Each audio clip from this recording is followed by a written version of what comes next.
주인반소 FM 90.7MHz 굿모닝 인천 이도영입니다. 박상병 시사평론가, 김은경 인하대 정치외교학과 초빙 교수와 함께하고 있습니다. 앞서 최상병 특검법 관련해서 평론가님 말씀하시다가 중간에 시간 관계상 좀 끊었는데요. 네. 평론가님 계속 말씀해 주실까요? 그러니까 이 최상병 건을 하다가 빨리 지금 만약에 특검 수사가 민주당이 조금 양보를 해서 지금 특검 수사가 되고 있다고 하면은 임성근 사단장이 명예전역이라고 하는 것을 하겠습니까? 지금 국민들의 분노가 이만저만이 아니에요. 예. 어떻게 지금 수사를 받고 있는 사람이 최상병 건과 관련해서 최종 책임자가 명예전역을 신청을 합니까? 물론 아직까지 뭐 받아준 건 아니에요. 예. 국민들도 지금 뭐 반대 관련해 가지고 지금 계속 글을 올리고 뭔다고 막 그러는데, 그러니까 이게 임성근 사단장이 이렇게 할 수 만든 것의 원인은 저는 민주당도 책임이 없다고 좀 말해주고 싶지 않는 거예요. 이게 왜 원내 전략을 이렇게 세우느냐. 임성근 사단장이 만약에 명예전역 한다고 칩시다. 했다. 이거는 민주당이 책임질 문제예요. 그러니까 이 수사가 다 끝나버린 거, 아무도 뭐 특검도 끝나버리고 뭐 다 끝인데 내가 명예전역 하는데 뭐가 문제야.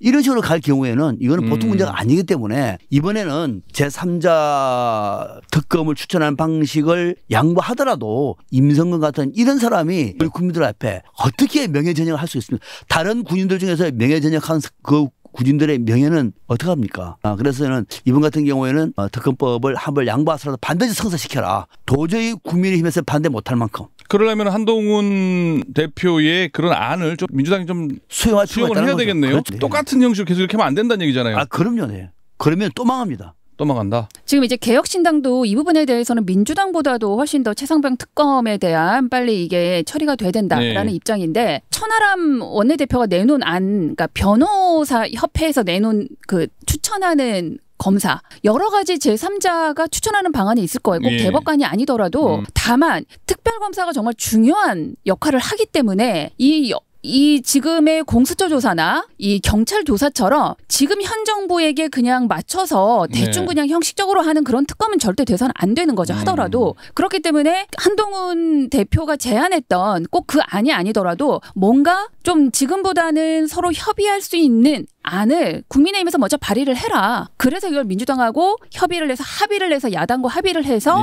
발의를 빨리 해야 된다. 그러면 그때는 이제 대통령이 거부권 행사하면 안 되죠. 예. 그건 한동훈 대표가 제안한 제3자 최상병 특검법으로 만약 이렇게 가게 된다고 하면은 나름 한동훈 대표 리더십을 보여주고 뭔가 능력을 보여주는 뭐 기회가 되겠습니다. 당에서 상당히 비판도 많이 받지 않았습니까? 그럼에도 불구하고 제3자 특검을 가자고 했는데 한동훈 대표가 또 말이 또 달라질 수가 있어요. 제가 말하는 제3자 특검은 대법관이 하자는 얘기인데요 하면서 반대할 수가 있어요. 또 한동훈 대표 약간 그런 한계가 있는 거거든요. 그러면 계속 다시 또 평양선을 또 갈 수 있겠네요. 또 갈 수 있는 거거든요. 그러니까 한번 툭 던져보고 상대방 약점을 보고 늘어지면서 당신들이 내 주장을 받지 않았으니 나도 못하겠다 뭐 이런 식으로 가지 않을까 싶은 생각이 듭니다만은 그걸 그러다 치더라도 민주당에서 방금 저는 변협도 괜찮고요. 남주도 괜찮아요. 그래서 제3자 굳이 대법관이 아니라 상관이 없습니다. 그래서 제3자 특검으로 간다고 하면은 이거는 국민의힘에서도 최소한 20-30표 정도는 동의할 수가 있고 그러면 대통령이 또 반대 못해요. 저는 그런 방식이라도 좀 전략을 좀 수정하라 이런 제언을 드립니다. 민주당 얘기해 주셨는데요.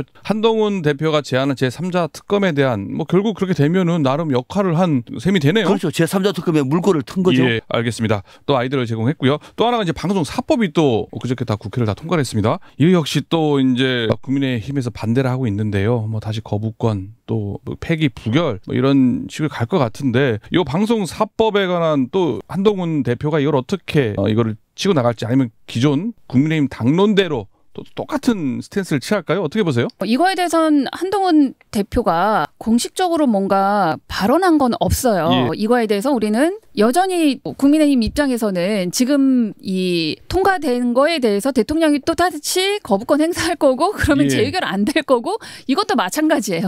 이것뿐만 아니라 노란봉투법이든 등등 해가지고 계속 똑같은 지금 말씀드린 다시 재의결로 돌아올 수밖에 없고 거부권 행사해서 그러면 다시 안 돼서 부결되고 그냥 폐기되는 이 수순으로 계속 갈 겁니다. 저는 근데 지금 문제가 이미 이진숙 방통위원장을 임명을 강행하고 지금 부위원장에서 2명을 지금 이제 인선을 마치고 중요한 MBC 박문진 이사 선임 다 하고 지금 다 끝났잖아요. 이걸 지금 민주당에서나 지금 야당에서 우려했던 거잖아요. 방송 장악. 현 정부에 이미 그 어느 절차를 밟았습니다. 저는 지금 이거 방송법도 방송법이지만 이걸 지금 부결하는 것은 국민들이 봤을 때 야 정말 왜 이 법을 발의했는지 왜 이걸 통과시켰는지에 대한 것들이 지금 방통위원장 이 임명부터 해서 저는 보여줬다고 생각해요. 국민들한테 이렇게 장악하려고 하는구나. 예. 그러니까 법을 바꿔서라도 개정해서라도 이런 사태를 막아야 되겠다라는 점에서 저는 이건 좀 국민의 민심을 어기기 어려운 상황으로 지금 가고 있다. 그렇게 또 일부러도 지금 추진하고 있는 것 같습니다. 뭐 한동훈 뭐 당 대표 그럼 어떻게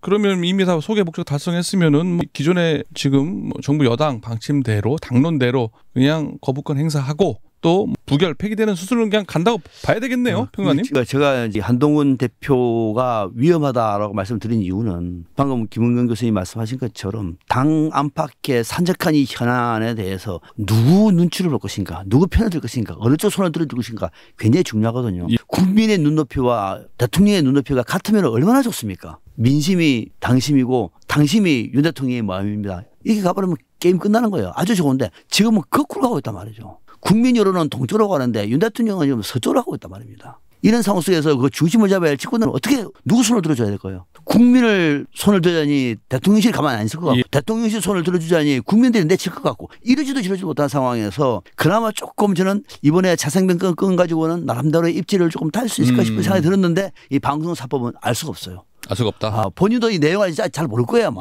그리고 이걸 어떻게 가야 되는지도 원내대표하고도 아마 갈등이 있을 수도 있어요. 그래서 이 문제를 한동훈 대표가 어떻게 처리하는지는 첫 사실상의 시험대다. 저는 이렇게 보고 있습니다. 알겠습니다. 방송 사법 얘기는 여기까지 하고요. 또 하나가 지금 한동훈 대표 민주당과의 대치가 두드러지고 있다고 합니다. 지난 30일 민주당으로부터 댓글 의혹 관련 공수처에 고발도 당했다고 하고요. 지금 한 대표 그리고 민주당 간의 신경전 고발전까지 이어지고 있는데요. 이거 어떻게 보고 계십니까? 이건 전당과 정당대회 과정에서 국힘 이미 예고된 거였습니다. 저희도 당시에 이건 좀 문제가 될 수 있다. 댓글팀을 정말 동원해서 그렇게 했다고 하면은 이거는 공직선거법 위반이고 또 직권남용, 업무방해. 분명히 이거는 혐의가 있는 거기 때문에 공수처 고발은 이건 무리한 고발은 아니라고 보여져요. 다만 이제 시기적으로 당선 후에 이걸 바로 고발을 했다는 게 당선되자마자 그런 것 때문에 뭐 국힘에서는 야 이건 저혈안 맡아도다 뭐 이렇게 얘기를 하지만 이거는 확실하게 좀 짚고 넘어갈 부분은 좀 있어 보입니다. 나경원 의원 건도 마찬가지고요. 이건 저는 민주당이 무리하게 한동훈 대표를 잡으려고 하는 거 아니다. 지금 검찰과 이 그동안의 민주당에 대한 수사나 이런 것들을 봤을 땐 이건 아무것도 아니죠. 당연히 해야 되는 건이고 분명하게 밝히려고 하는 것이지 이걸로 지금 뭐 국민의힘의 당대표를 뭐 주저앉히겠다. 뭐 그런 저는 당연한 기결이다 이거죠? 네, 당연하게 하고 넘어가야 될 일인 거죠. 예, 평론님도 그렇게 보십니까? 당연하다고. 저는 당연하거든요. 깜짝 놀랐다. 깜짝 민주당이 놀랐습니까? 뭐냐면은 민주당 하면은 댓글팀 하면은 일단은 약간 놀래요. 옛날에 전적이 있어서 드루킹 때문에. 당한 게 있으니까 우리는 그대로 돌려주겠다 뭐 그런 거 아니에요? 드루킹 가지고 사실상 정치적으로 폐기 처분됐는데 김병수가 됐는데 자기들은 그 당했는데 한동훈은 그냥 구기만 하고 간다? 이건 있을 수 없는 거죠. 네. 바로 그런 측면에서 깜짝 놀라서 이거는 그냥 갈 수 없었다. 불가피하게 그런 생각이 들고 당연하다기보다는 그 당하는 것만큼의 문제 제기를 너희도 한번 당해봐 라고 말하는 심리학적 저는 더 크다고 보고요. 피할 수 없는 거죠. 그러니까 당연한 거죠. 그게 당연한 겁니까? 당연한 건 아니랍니다. 어쨌거나 아무튼 하니까요. 아무튼 그래서 피할 수 없는 내가 당했으니 너도 한번 당해봐라 이런 건데 근데 이제 공수처 수사가 어떻게 결론 날지는 모르겠습니다만은 이거는 사안이 간단치는 않아 보여요. 김경수 구속됐거든요. 예. 이거는 민주주의의 근간을 흔드는 문제입니다. 그렇죠. 이것이 법원에서 아무 문제 없다고 하면은 온갖 댓글들이 한국 민주주의를 망칠 겁니다. 공수처 수사 결과 저는 상당히 엄중하리라고 봅니다. 또 하나가 지금 김건희 여사 관련된 얘기 좀 안 해볼 수가 없을 것 같은데요. 김건희 여사 관련 걸 또 한동훈 대표가 어떻게 할까요? 아니면 어떻게 하는 게 맞겠습니까? 라고 한번 여쭤보겠습니다.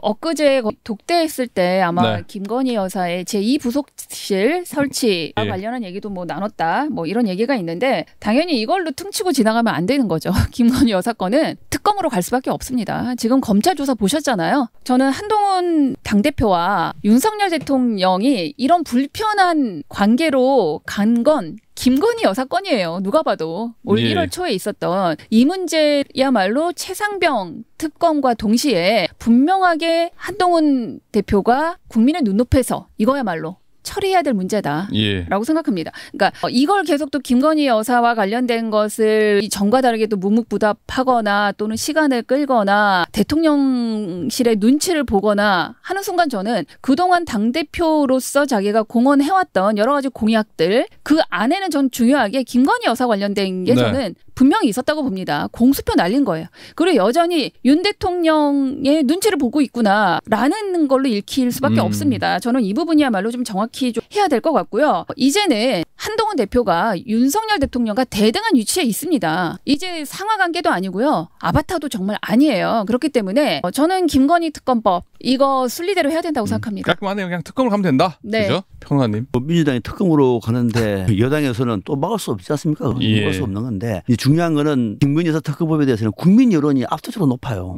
국민 여론이 그만큼 높은데 한동훈 대표가 국민 여러분이 잘못 생각하고 있는 겁니다. 네. 이렇게 말할 수는 없는 거란 말입니다. 근데 또 김건희 여사 건은 대통령실에서는 제일 예민한 문제예요. 최상병보다 더 예민한 문제입니다. 예. 김건희 여사에 대한 검찰 수사도 검찰대 휴대폰 다 뺏기고 수사하러 갔잖아요. 그런 거 보셨습니까? 저는 거 처음 봤습니다. 검사들이. 예. 그런 건 전 그런 정도의 파워가 있는데 예. 과연 한동훈 대표가 김건희 여사님 특검 받으세요 이렇게 할 수도 없는 것 같고 저는 이 문제는 아마 한동훈 대표가 굉장히 많이 고민할 것 같고 당내에서도 일사불란하게 움직이는 일사불란한 당론 채택은 어려울 것이다. 그래서 한동훈 대표가 저는 맞닥뜨린 첫 승부처다. 지금 뭐 방송 사법도 그렇고요. 좀 지켜봐야 될 것 같고 최상병 특검법도 제3자 특검이라고 어떻게 보면은 윤석열 대통령 입장에서는요. 김건희 특검도 마찬가지로 이게 고민할 게 아니라 무조건 안 된다 하는 게 아니라 지금 고민의 여지에 있다는 것도 윤석열 대통령 입장에서는 좀 맞득지 않지 않겠습니까? 그렇죠. 그러면은 윤석열 대통령과 한동훈 당 대표 이런 관계 이거 오래 갈까요? 그래서 제가 승부처라고 앞서 말씀드리지 않습니까? 앞에는 시험대고 이는 승부처다. 예. 여기서 만약에 한동훈 대표가 국민의 뜻을 따를 경우에는 대통령과 완전 결별을 각오해야 될 것이고 대통령과 어느 정도 공조를 마친다고 얘기하면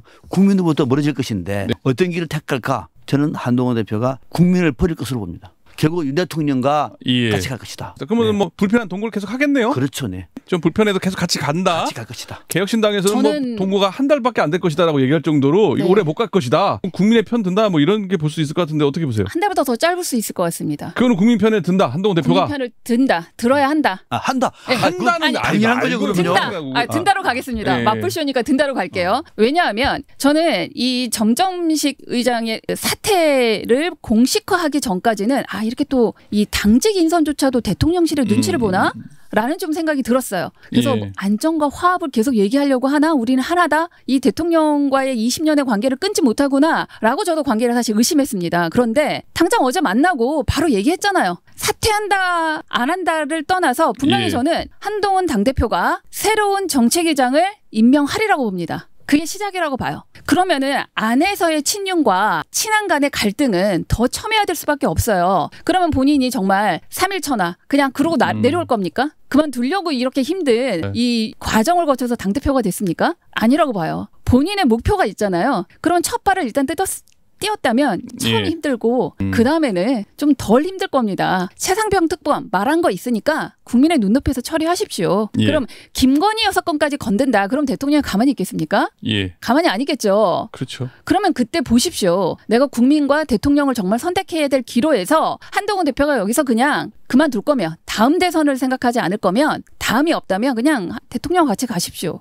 그런데 저는 이미 국민도 당원도 예. 대통령의 편이 아니라는 걸 본인이 확인을 했잖아요. 그러면 이제라도 대통령을 과감히 끊어내야 됩니다. 아니 그래도 국민의힘 당 대표인데 당에 또 여러 가지를 고려해야 되지 않겠습니까? 그렇게 뭐 자기 혼자서 뭐 다 그러면 미화독종 하다 보면은 뭐 당이 어떻게 되겠어요? 지금까지 한동훈 당을 대표를 사실상 가스라이팅하고 있는 것 같아요.